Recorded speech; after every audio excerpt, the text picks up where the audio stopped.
Acabou o Brasileirão para o Flamengo. Você ainda tem sonhos. Só uma tragédia do Palmeiras pode nos salvar. E claro, né, sua análise sobre o jogo, né, como um todo, primeiro, segundo tempo, as opções de Dorival, as substituições, enfim, sua análise aí com relação ao jogo. Boa noite, Perrotinha. Boa noite, Bigode. Boa noite para todo mundo que está chegando aí. Cara, não acabou, mas cada vez fica mais difícil, né? Fica mais difícil, a gente tem que buscar, a gente tem que reverter. Nas últimas 2 rodadas, o Flamengo fez 2 pontos em 6, né? Um time que está perseguindo o líder, não pode acontecer isso, né? E aconteceu. O Flamengo, em 2 rodadas, faz 2 empates contra o Ceará e hoje. O jogo de hoje é aquele jogo que já estava meio que se configurando ali. A gente falou até no pré-jogo, falou, olha, a gente não tem hoje, a parte ofensiva está bem comprometida e tal.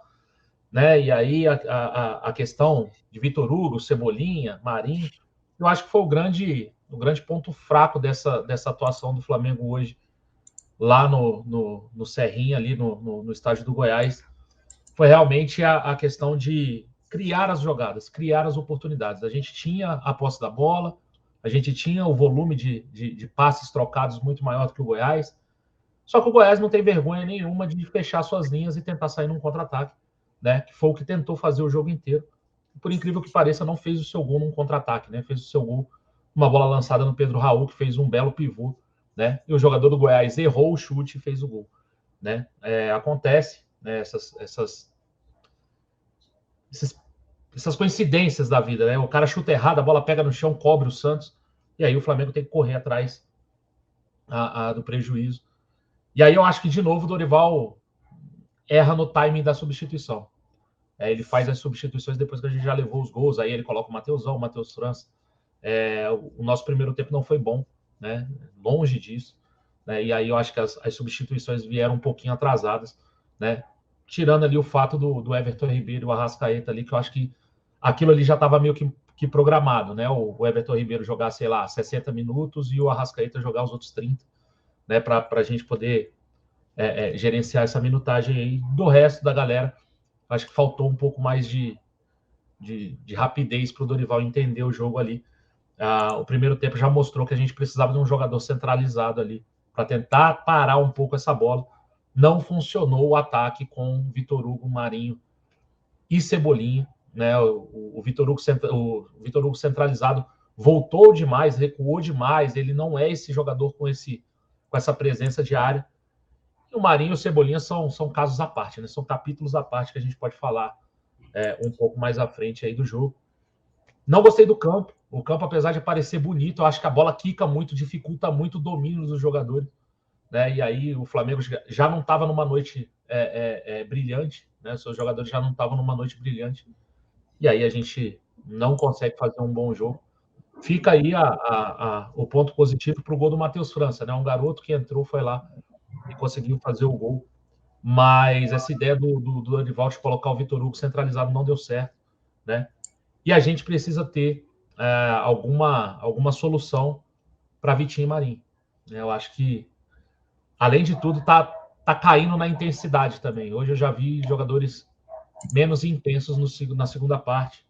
E aí a gente pode falar do juiz, que também, né, dificulta um pouco o jogo para quem quer jogar bola, né, e tal, mas o fato é que o Flamengo não conseguiu traduzir a superioridade que tinha na posse de bola em jogadas de qualidade. Não falo nem em gols, né? Mas qual foi o grande lance de perigo que, sei lá, que o Flamengo teve? Teve um chute do Ayrton Lucas que o Tadeu defendeu, botou para escanteio e o gol. A gente não teve tanta jogada de perigo assim. Então, esse empate é com um baita sabor de derrota. Né? A gente vê o Palmeiras abrir distância de novo. E eu já começo aliás, eu já tenho minhas dúvidas há um bom tempo com relação ao time B. Acho que o time B resolveu pouquíssimos jogos. Se a gente for pegar desde o jogo do Santos, lá, inclusive o segundo gol desse jogo do Santos foi um gol do Gabriel. Gabriel entra e faz o gol, ou seja, o time B consegue competir, mas os resultados só são alcançados na hora que entra a cavalaria. Na hora que entra a Arrascaeta, Gabigol, Pedro, Everton Ribeiro, né? Quando vem o pessoal do banco, e aí o time consegue deslanchar e consegue as vitórias. Salvo alguns jogos, por exemplo, o jogo do Juventude aqui, que foi um jogo muito tranquilo, o jogo do Atlético Goianiense também, que a gente emplacou logo uma goleada, o próprio jogo contra o Atlético Paranaense, que foi o 5-0, vários gols de cabeça e tal, e a gente conseguiu emplacar com o time B. Esse time B não tem punch para resolver o jogo. E hoje aconteceu de novo. Só que hoje a gente não tinha também os jogadores para entrar. O Pedro estava suspenso, o Gabigol expulso, né? E aí a gente não conseguiu ter gente ali na frente para poder resolver o jogo. É mais ou menos por aí, Perrotinho. Muito bem, Marcão. Uma análise aí bem completa.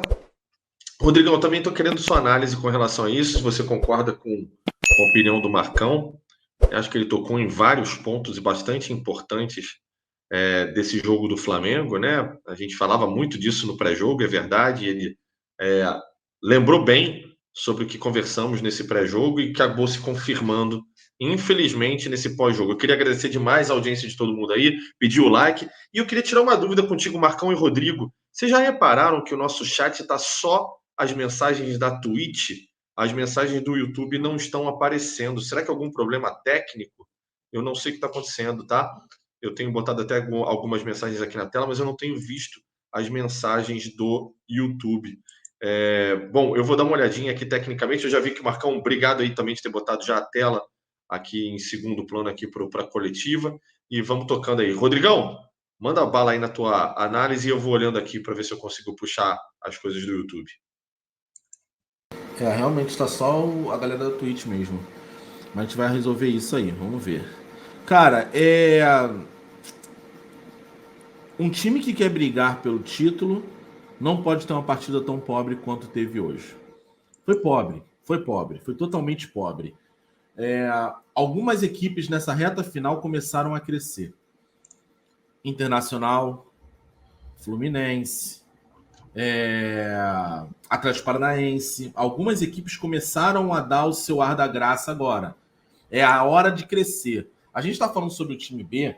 Eu acho que em determinado momento foi importante. Mas eu sempre falo sobre o time B. O time B, para mim, é um meio, não um fim. Tá? Hoje poderia se apresentar melhor. E principalmente...